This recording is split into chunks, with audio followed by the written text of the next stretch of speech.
Welcome back to my channel. देखिए, तो आज आ चुका है मेरा टेस्ट नंबर 6 इवेल्युएट होकर। सर ने इसे इवेल्यूशन की कर चुके हैं सर। तो ये भी टेस्ट मैंने करोल बाग में जाकर ही दिया था और टोटल से 1.5 आवर का टेस्ट था। और ये मैंने दिया था कब, तो मैं बता रही हूँ आपको, ये मैंने 5 नवंबर को दिया था क्लासरूम में जाकर। तो मैं आपको इसमें ये बताने वाली हूँ कि मैंने कैसे अटैम्प्ट किया, कितने मार्क्स गेन किए, क्या गलतियाँ की, ईच एंड एवरीथिंग मैं आपको बताऊंगी जिस तरीके से मैं बाकी टेस्ट में अपना बताया मैंने। तो चलिए स्टार्ट करते हैं आज की टेस्ट पेपर का कैसा इवैल्यूएशन हुआ है। देखिए, इसमें ये टेस्ट नंबर 6 है मेरा और इसमें मैंने गेन किया 68 मार्क्स। ठीक है, तो ये भी हाईएस्ट मार्क्स था। तो देखिए चलते हैं कि आखिर 68 मार्क्स आए, 2 मार्क्स कहाँ, मीन्स बाकी के 4 मार्क्स जो मुझे 71 आ रहे थे वो कहाँ चले गए। तो हुआ ऐसा कि मेरे को इतना स्पीड में मतलब लिखना होता है वहाँ कि 2 क्वेश्चंस में ऐसे हुआ कि मेरे माइंड से एकदम से स्किप हो गया कि कंक्लूजन्स जो है मैंने उसका लिखा ही नहीं। तो इस तरीके से क्या हुआ और कि उन दोनों क्वेश्चंस में थोड़े कम हो गए। चलिए मैं बताती हूँ कहाँ पे गलतियाँ की है मैंने और कैसे कैसे आपको नहीं करना है गलती और कैसे आंसर कर। देखिए, ये भी जो है फिजिकल एंथ्रोपोलॉजी का ही है टेस्ट। तो देखते हैं कि क्या क्या कमेंट दिया। देखो इस पर क्या हुआ कि इसमें मुझे सब कुछ में वेरी गुड मिला है। कंक्लूजन्स कॉम्पिटेंस में मैंने क्या किया, वो 2 जो मैंने छोड़ा उसमें क्या हो गया कि इस वजह से एवरेज हो गया। तो देखिए इसमें सर ने क्या लिखा है, dear Preeti you have attempted nicely, आपने अच्छे से क्वेश्चंस को अटेम्प्ट किया है। Always and your answers properly से is end para and summary conclusion से। मतलब मैंने हमेशा ऐसा किया है, लेकिन अभी जो थोड़ी कुछ जो रह गया मेरे से वो भी ध्यान रखना है। तो देखिए क्या होता है कि चैलेंजिंग ये हो जाता है कि इतने कम टाइम में आपको इतने आंसर्स लिखने हैं। तो क्या होता है कि इतने स्पीड में आप लिख रहे होते हो कि वापस नहीं जा पाते कि क्या मेरा स्किप हो गया, क्या हो गया। तो ये तो मोर एंड मोर प्रैक्टिस से आएगा। Read and practice more you can sure much better. मतलब सर का कहना है कि इस तरीके से प्रैक्टिस करते रहना है, मैं और भी अच्छा गेन कर सकती हूँ। तो चलिए स्टार्ट करते हैं। क्वेश्चन नंबर फर्स्ट है। तो जैसे कि मैंने आपको बताया है कि ये टोटल जो है 90 मिनट्स के होते हैं, मतलब 1.5 आवर के होते हैं। और ये मिस्टेक से हो गया, ये 1250 आप मैक्सिमम मार्क्स देख रहे हो, मैक्सिमम मार्क्स 125 होते हैं। ठीक है, और टोटल से 4 क्वेश्चन 150 वर्ड्स वाले होते हैं और जो 15 मार्क्स वाले 3 क्वेश्चन एंड 20 मार्क्स वाले 2 क्वेश्चन होते हैं इस टेस्ट में। तो इसमें देखिए क्या है, 150 वर्ड्स का जैसे कि मैंने आपको बताया कि 2 पेजेस में, मतलब ये 10 मार्क्स के होते हैं और 2 पेजेस में इसका आंसर्स आपको कंप्लीट करना होता है। ठीक है, तो ये क्वेश्चंस क्या है, what do you understand by genetic load in a populations, what are the important factors that can influence it. ठीक है, तो ये क्वेश्चंस को मैंने लिखा है। तो देखिए उसी फॉर्मेट में मैंने लिखा introductions, body parts and conclusions. अब बॉडी पार्ट्स को कैसे कैसे लिखना है, कैसे इंट्रोडक्शंस लिखना है, ये सारी चीज़ें तो मैंने जैसे कि आपको पहले ही बता दिया है कि क्या है कि बॉडी पार्ट जब आप इंट्रोडक्शंस लिखोगे तो इंट्रोडक्शंस लिखते वक्त आपको नेम इंक्लूड करना है और आपको डेट के साथ से लिखना है आपको। तो इससे क्या होती है कि आपके जो आंसर्स है, नेम इन द सेंस कि कोई एंथ्रोपोलॉजिस्ट है उनका नाम लिख दो क्या। ठीक है, तो इस तरीके से आप उन्होंने क्या बोला है जेनेटिक लोड के बारे में, उनका क्या कहना है। तो इस तरीके से जब आप अपने आंसर्स को स्टार्ट करते हो तो आपके आंसर्स अच्छे होते हैं। तो चलिए अब धीरे धीरे चलते हैं हम क्या क्या किया है मैंने। तो 1 सेकेंड। देखिए ये बॉडी पार्ट्स है, इस तरीके से आप जो है आर्टिकुलेशंस करके लिख सकते हो जिससे कि आपका मार्क्स एनहेंस होता है। देखते जाइए आप किस तरीके से मैंने लिखा है। हाँ, इसमें भी मैंने इसमें कंक्लूजन्स लिखा है। इस तरीके से मैंने इंट्रोडक्शन दिया एंड बॉडी पार्ट्स लिखा, फिर मैंने कंक्लूजन्स लिखा। तो देखिए आपको भी इसी तरीके से लिखना है। देखिए आई होप कि आपको इतना तो समझ में आ गया होगा कि आंसर की फॉर्मेट कैसे होने चाहिए। मैंने सोशल एंथ्रो के 2 टेस्ट दिखाए आपको और 2 फिजिकल के दिखाए मैंने। तो किस तरीके से फॉर्मेट था मेरा टेस्ट का वो सारे मैंने आपको दिखाया। तो आपको आइडिया आप में से जो भी ये देख रहे हैं सो उन लोगों को तो समझ में आ ही गया होगा कि कैसे लिखना है। तो जैसे ही कुछ टेस्ट का और 1-2 टेस्ट दिखाऊंगी मैं आपको और जो भी कन्फ्यूजन है उसमें क्लियर हो जाएगा आपका। उसके बाद हम क्या इनिशिएटिव लेने वाले हैं, उसके बाद हम लोग क्या करने वाले हैं कि एक क्वेश्चंस दूंगी मैं और उसको लिखना रहेगा, और आप इवैल्यूएशंस के लिए आप हमारे टेलीग्राम चैनल पे डाल सकते हैं। टेलीग्राम चैनल्स का जो लिंक है वो डिस्क्रिप्शन बॉक्स में है, आप वहाँ से ज्वाइन कर सकते हैं टेलीग्राम चैनल, और वहाँ आप अपने आंसर्स के इवैल्यूएशंस के लिए जो आप आंसर्स लिखोगे वो डाल सकते हो। ठीक है, तो चलिए नेक्स्ट क्वेश्चन भी चलते हैं। ये भी 10 मार्क्स के थे। एनवायरनमेंट एंड म्यूटेशंस के बारे में लिखना था।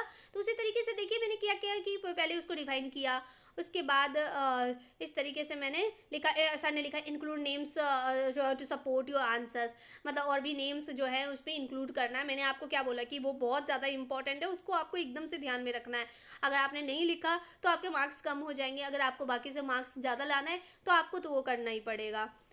तो इस तरीके से मैंने लिखा है, देखिए पॉइंट वाइज। उसके बाद मैंने कुछ डायग्राम रिप्रेजेंटेशन भी किया। अब देखिए यही क्वेश्चन था जिसमें सर ने लिखा कि and your answers properly with the para summary and conclusions. ठीक है, तो मतलब कंक्लूजन से एंड करना है, जो कि ये 2 क्वेश्चंस में मेरा रह गया था, बिल्कुल भी मतलब भूल गई थी मैं, एकदम इतना स्पीड में लिख रही थी। अब क्या है, balanced polymorphism by over dominance of fitness, ये थर्ड क्वेश्चन था जो कि 10 मार्क्स के थे, और इसे भी मुझे 2 पेजेस में कंप्लीट करना था। तो सर ने लिखा है कि include the names to support your answers in this question too. तो इस तरीके से मुझे 10 मार्क्स में 5 मार्क्स गेन किए हैं मैंने इसमें।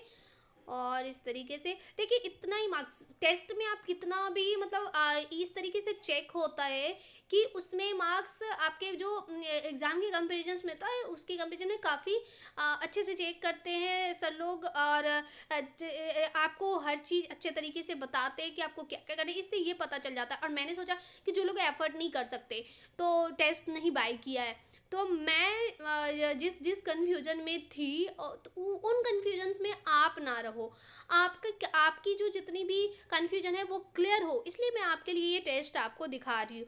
और धीरे धीरे तब आंसर राइटिंग भी करेंगे साथ में, तो आपको क्या हो जाएगा। और इवैल्यूएशंस के लिए आपको टेलीग्राम चैनल पे डालना है। इस तरीके से आपके अगर कोई फ्रेंड्स है जो एफर्ट नहीं कर सकते, उनको भी आप शेयर कर सकते हो। और अगर आप चैनल पे न्यू हैं तो चैनल को सब्सक्राइब जरूर करें और लाइक करना बिल्कुल भी नहीं भूलें। तो चलिए नेक्स्ट क्वेश्चंस पे जाते हैं। Next genetic drift and selections in isolated populations, ये भी 10 मार्क्स के थे। और इससे भी देखिए मैंने किस तरीके से अपने आर्टिकुलेशंस भी दिया है, मतलब तो अच्छे से इस तरीके से आप कंक्लूजन्स लिखा है, इस तरीके से आप भी लिख सकते हो।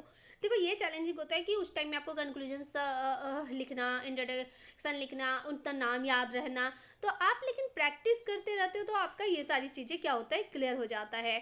फिर भी अगर कोई कन्फ्यूजन किसी को होता है किसी भी तरीके का, तो आप कमेंट बॉक्स में लिख के बता सकते हो, और मैं कमेंट जो है वो देखती हूँ और रिप्लाई भी इनफैक्ट करती हूँ वीडियोस में, मैं बता देती हूँ अगले वीडियोस में। अगर मुझे लगता है कि किसी स्टूडेंट ने पूछा है और मैं रिप्लाई नहीं कर पाई हूँ तो मैं ज़रूर रिप्लाई करती हूँ वीडियोस में। तो देखिए किसी स्टूडेंट ने मुझे ये भी पूछा हुआ था उसमें कि वो यूपीएससी की तैयारी कर रहे हैं और उन्होंने आंसर राइटिंग के लिए कहाँ, मतलब इवैल्यूएशंस के लिए फ्री ऑफ कॉस्ट कहाँ हो सकते हैं। तो देखिए एक तो आप आंसर्स अपने लिख के यहाँ टेलीग्राम चैनल पे डाल सकते हो। दूसरी बात कि अगर आपको किसी इंस्टीट्यूट से करवाना है तो जैसे IAS बाबा प्लेटफॉर्म है, आप जो है वहाँ पे 10 रुपीज़ में TLP सीरीज उनका आता है, मतलब फ्री ऑफ कॉस्ट ही है वो। वहाँ कुछ क्वेश्चंस देते हैं, उस क्वेश्चंस के आंसर राइटिंग करो आप और इवैल्यूएशंस के लिए डाल दो, तो आपकी इवैल्यूएशंस होते हैं वहाँ पे, स्टूडेंट्स करते हैं। तो आप इस तरीके से उसका ये IAS बाबा का यूज कर सकते हो। तो आई होप कि आपकी जो डाउट थे वो क्लियर हो गए होंगे। नेक्स्ट क्वेश्चन है 20 मार्क्स के, एग्जामाइंस द फैक्टर्स दैट लिमिट्स और enhance the genetic exchange between individuals और सब डिविजन्स ऑफ पॉपुलेशन। देखिए इस तरीके से मैंने लिखा है, आप देख सकते हैं।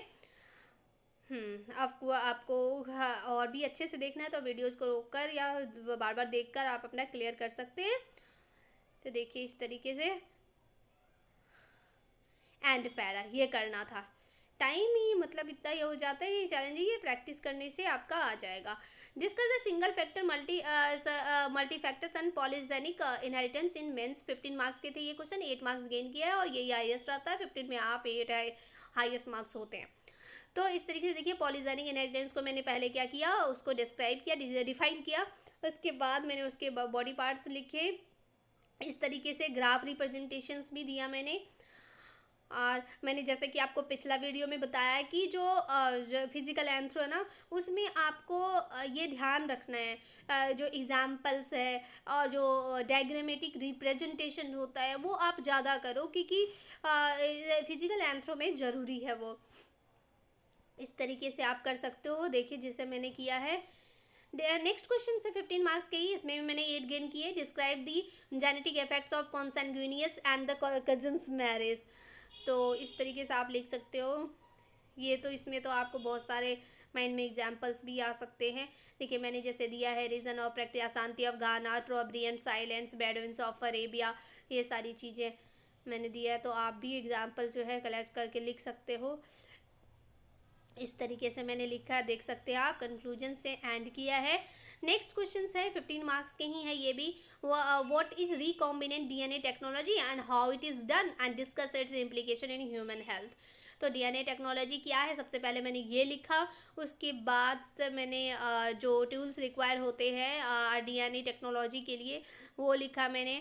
फिर उसके मेथडोलॉजी को लिखा, मेथड्स लिखा मैंने। उसके बाद कुछ डायग्रामेटिक रिप्रेजेंटेशन किया, फिर उसकी सिग्निफिकेंस लिखे मैंने। इस तरीके से मैंने अपने आंसर्स को कंक्लूजन्स के साथ एंड किया। अब देखिए नेक्स्ट जो है वो 20 मार्क्स के है। Describe the dominant and recessive deleterious genes and hereditary diseases among the humans with suitable examples. तो इस तरीके से मैंने नेम के साथ, आप देख सकते हैं कि ये नेम के साथ मैंने स्टार्ट किया, और इस तरीके से मैंने इंट्रोडक्शंस के साथ स्टार्ट किया। और आप देख सकते हैं हेरिडिटरी डिजीज अमोंग ह्यूमंस लिखा। उसके बाद डिफरेंट टाइप्स के डिजीज, ट्राइसोमी 21, ये सारे क्या है वो। उसके बारे में सिस्टिक फाइब्रोसिस, हाइमोफीलिया ए।